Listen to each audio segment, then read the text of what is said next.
গত শুক্রবার ৭ মার্চ কাশ্মীরের আন্তর্জাতিক খ্যাতিসম্পন্ন শৈল শহর গুলমার্গে ফ্যাশন শোর আয়োজন করেন দুই ভারতীয় পোশাক শিল্পী। তুষারাবৃত গুলমার্গ স্কি বা বরফের খেলার জন্য বিখ্যাত। ফ্যাশন শোর আয়োজক এই দুই পোশাক শিল্পীর পোশাক ভাবনাও ছিল স্কি ওয়্যার বা স্কি উপযুক্ত পোশাক। কোনো রিসোর্টের অন্দরমহলে সেই শো না করে তুষারাচ্ছন্ন সড়ক বেছে নেওয়া হয়েছিল। খোলা আকাশের নিচে বরফের আস্তরণের উপর তৈরি করা হয়েছিল র্যাম্প।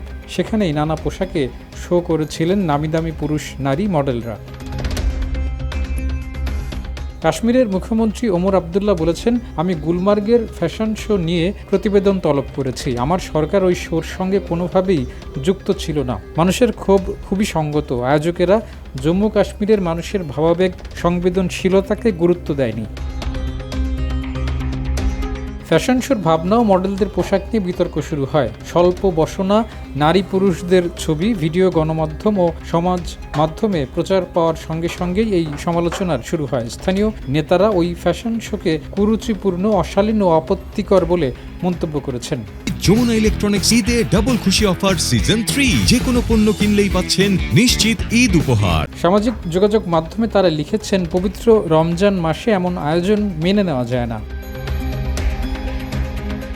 একই রকম আপত্তি তোলেন সাবেক মুখ্যমন্ত্রী মেহবুবা মুফতি। তিনি জানিয়েছেন, পবিত্র রমজান মাসে এই অশ্লীলতা মানা যায় না। এটা কাশ্মীরের মূল্যবোধের সঙ্গে যায় না। এমন আয়োজন জম্মু কাশ্মীরের সমাজ ও সংস্কৃতির পক্ষে বিপজ্জনক। মুখ্যমন্ত্রী ওমর আবদুল্লাহ নিজেও চুপ করে থাকেননি। সামগ্রিক বিরোধিতার সুর শোনা গেছে তার কণ্ঠেও। তিনি বলেছেন, কাশ্মীরি জনতার বিক্ষুব্ধ হওয়াটা স্বাভাবিক। স্থানীয় ভাবাবেগের তোয়াক্কা না করেই রমজান মাসেই আয়োজন, যার সঙ্গে প্রশাসনের কোনো যোগ ছিল না। 10 মার্চ সোমবার বিধানসভায় বিষয়টি উত্থাপন করা হয়।